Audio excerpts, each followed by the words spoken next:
पवन जी, पहला रिएक्शन आपका इतनी बड़ी जीत पर, और इसका hero man of the match कौन है? पवन खेड़ा। हमारे यहाँ वन मैन पार्टी नहीं होती है, 2 आदमियों की पार्टी, 1.5 आदमियों की पार्टी हमारे यहाँ नहीं होती। हमारे यहाँ पूरा कलेक्टिव श्रेय है, एक एक कार्यकर्ता को श्रेय है, एक एक 6.5 करोड़ कर्नाटक की जनता को श्रेय है। मैं नहीं मानता कि किसी एक व्यक्ति का श्रेय हो। ये नागपुर वालों की परंपरा है, हमारी नहीं है। ओके पवन खेड़ा, लेकिन मुझे ये तो आपसे पूछना ही पड़ेगा, आप हमेशा 130 के आसपास सीटों का प्रिडिक्शन कर रहे थे, आपके सारे नेता 136 अभी दिख रही हैं, और ईमानदारी से बताइएगा क्योंकि अब तो देखिए रिजल्ट आ चुके हैं, आपको वाकई उम्मीद थी, यकीन था कि 136 आ जाएंगी, जो कि एक बड़ी जीत है?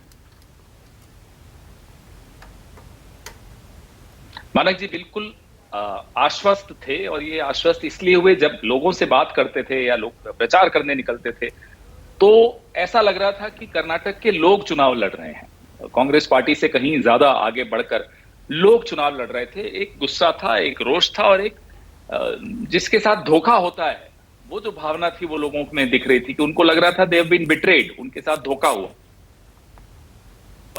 तो ऐसे में करना आसान हो जाता है और चुनाव को प्रेडिक्ट करना भी आसान हो जाता है। ओके, अब पवन जी देखिए, क्योंकि आप पार्टी के कोई रूटीन स्पोक्स पर्सन तो है नहीं, आप पार्टी के वरिष्ठ नेता हैं, मीडिया डिपार्टमेंट के चेयरमैन हैं, तो पार्टी के अंदर जो फैसले हो चुके हैं वो भी आपको पता होंगे और लेटेस्ट डेवलपमेंट भी आपको पता होगा। तो पवन जी, क्या आप सीएम के नाम पर ये मान लें काफी हद तक कांग्रेस के अंदर फैसला हो चुका है, और अगर हां तो कोई हिंट आप देना चाहेंगे? फैसला बेंगलोर में होगा, दिल्ली में नहीं होगा। इनके यहाँ फैसले नागपुर में होते हैं, हमारे यहाँ जहां इलेक्शन होता है वहीं फैसले होते हैं। तो वहां जो फैसला होगा उस पर जो मोहर लगेगी वो भले दिल्ली की लगे, लेकिन फैसला मानिए बेंगलुरु में होगा। मतलब दिल्ली से आला कमान का उसमें कोई रोल नहीं होगा? आला कमान का मतलब आप समझ रहे हैं जिसमें मल्लिकार्जुन खड़गे भी शामिल हैं और गांधी परिवार भी? हमारी प्रक्रिया जो है बिल्कुल उसी पर चलेंगे हम लोग। जो विधायक दल की बैठक में तय होगा उसके पश्चात सेंट्रल लीडरशिप, केंद्रीय नेतृत्व का कोई रोल आता है, उससे पहले किसी का रोल नहीं है, बेंगलुरु का ही रोल है। कहीं ये प्रस्ताव तो पारित नहीं होगा कि पूरा अधिकार हाईकमान को दिया जाता है? अक्सर हमने देखा अशोक जी, नाम नहीं आता, वो प्रस्ताव आता है। ये परंपरा रही है कांग्रेस की। वो बिल्कुल सही कह रहे हैं आप। मैं पवन जी से एक दूसरा सवाल पूछना चाहती हूँ थोड़ी से, कि पवन जी ये बताइए कि क्या थोड़ी संजीवनी मिल गई? संजीवनी तो अनुराधा जी उनको मिलती है जिनकी जान पर बनाई हो। अब जिनको संजीवनी की आवश्यकता है शायद वो आपके बगल में कहीं स्टूडियो में बैठे होंगे।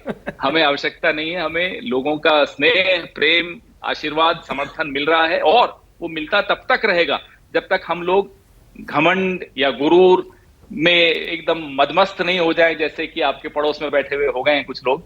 ऐसा होना बहुत नुकसान देता है, हमें भी इसका नुकसान हुआ, इन्हें इसका नुकसान अब होना शुरू हुआ है। 24 तक देखिए क्या क्या होता है।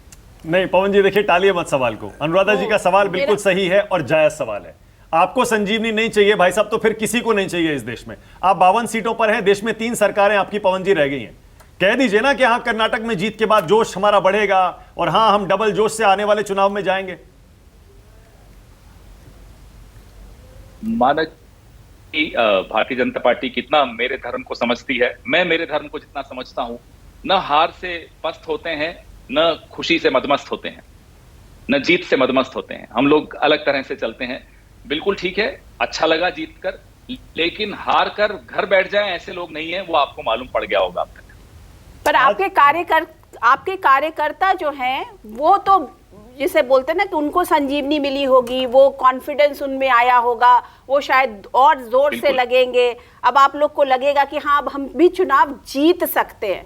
अब सिद्धारमैया जी ने तो कह दिया ना, राहुल पीएम बनेंगे। नहीं, बिल्कुल आप अनुराधा जी ठीक कह रही हैं। कार्यकर्ताओं के मन में जो हतोत्साहित हो जाते हैं हारने के पश्चात, वो बिल्कुल बदला है और उसकी आवश्यकता थी, इसमें कोई शक की बात नहीं है। सब इतना गंभीरता से, संजीदगी से हार और जीत को नहीं देख पाते हैं, लेकिन मैं मानता हूं हम सब में एक उत्साहवर्धन हुआ है, इसमें कोई शक की बात नहीं। और मुझे लगता है अब नोएडा का मीडिया भी शायद हमें थोड़ा और गंभीरता से लेगा।